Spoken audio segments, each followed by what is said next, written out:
DNA test के लिए एक नवजात शिशु के शव को 5 दिन के बाद कब्र से बाहर निकाला गया है। ये मामला है बड़गाम में रहने वाली एक फैमिली का, जिनके द्वारा आरोप लगाया था बेमीना के जेवीसी हॉस्पिटल में। उनका कहना था कि हॉस्पिटल प्रबंधन ने उनके बच्चे को बदल दिया है।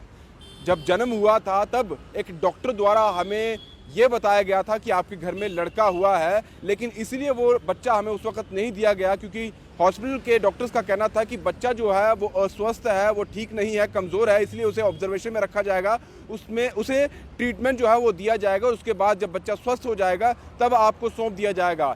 लेकिन एक हफ्ते के बाद यानी कि 10 दिन हो जाते हैं, उसके बाद हमें जिस बच्चे का शव दिया जाता है वो एक लड़की होती है। आखिर ऐसा कैसे हो गया? जब जन्म हुआ था तो हमें बताया गया था कि आपके घर में लड़का हुआ है। हमें मुबारकबाद जो है वो हॉस्पिटल के ही डॉक्टर ने दी थी, जिसके बाद ये मामला काफ़ी ज़्यादा तूल पकड़ गया था और उसी हॉस्पिटल के यानी कि जेवीसी हॉस्पिटल के जो मेडिकल सुपरिटेंडेंट हैं उनके द्वारा एक प्रेस कॉन्फ्रेंस की गई, जिस प्रेस कॉन्फ्रेंस में उन्होंने पूरा बात अपनी तरफ से कही कि ऐसा कुछ नहीं है, शायद फैमिली को कोई गलतफहमी हुई है। अगर उन्होंने किसी ने उनको कहा था कि उनके घर में लड़का हुआ है, हम वो भी देखेंगे, क्योंकि हमारी तरफ से ऐसी कोई भी चीज़ जो है वो नहीं की जाती है। हमारा कोई भी डॉक्टर जो है वो कभी भी परिवार के पास जाकर इस तरह का जिक्र नहीं करता है, क्योंकि कुछ टेक्निकल फॉल्ट हो सकता है। और जिस तरह से एक सर्टिफिकेट है उस पर ये लिखा भी हुआ है मेल, यानी कि जेंडर में मेल लिखा हुआ है, इसका जिक्र करते हुए मेडिकल सुपरिटेंडेंट ने कहा था कि ये गलती एरर हो सकता है, लेकिन उनके घर में लड़की ही हुई है।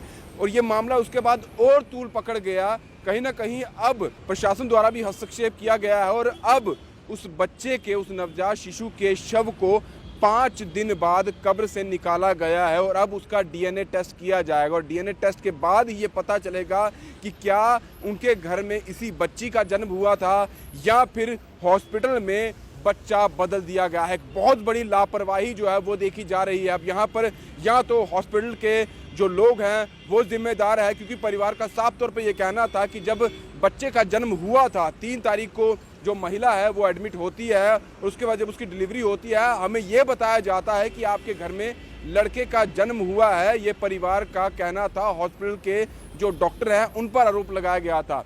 अब देखना होगा डीएनए टेस्ट जब होता है, क्योंकि वहाँ पुलिस की टीम गई हुई थी। जब ये बच्चे का शव निकाला गया, एक टीम गठित की गई है जो इस चीज़ को देखेगी। डीएनए टेस्ट होगा और 15 दिन के बाद रिपोर्ट आएगी और उस रिपोर्ट में ही असलियत पता चल जाएगी क्या यही बच्ची है या फिर बच्चा जो है वो हॉस्पिटल में बदला गया है। कहीं ना कहीं लापरवाही जो है वो देखी जा रही है। अब यहाँ लापरवाही जो है वो साफ तौर पर हॉस्पिटल द्वारा ही समझी जा सकती है कि आखिर कैसे एक टेक्निकल एरर हो गया, कैसे आपने जो एक सर्टिफिकेट है उस पर जेंडर में मेल किसने लिख दिया और कौन वो शख्स है जो परिवार को ये कहने आता है आपके हॉस्पिटल का ही कि आपके घर में लड़का हुआ है। क्योंकि परिवार क्यों इस तरह से स्तब्ध है, उन्हें क्यों इतनी यातना जो है वो झेलनी पड़ रही है। अब जब तक डीएनए टेस्ट होता है, इसकी रिपोर्ट आती है, उसमें 15 दिन का समय लगेगा, लेकिन कहीं ना कहीं लापरवाही हुई है और 15 दिन के बाद ही पूरी क्लैरिफिकेशन होगी और फिर उसके बाद ही आगे जो है इस पर कोई ना कोई कार्रवाई जो है वो देखते हुए की जाएगी। लेकिन हॉस्पिटल को इसकी ओर देखना होगा, कुछ ना कुछ करना होगा कि कौन लोग हैं जो इस तरह से लापरवाही करते हैं, जिसके बाद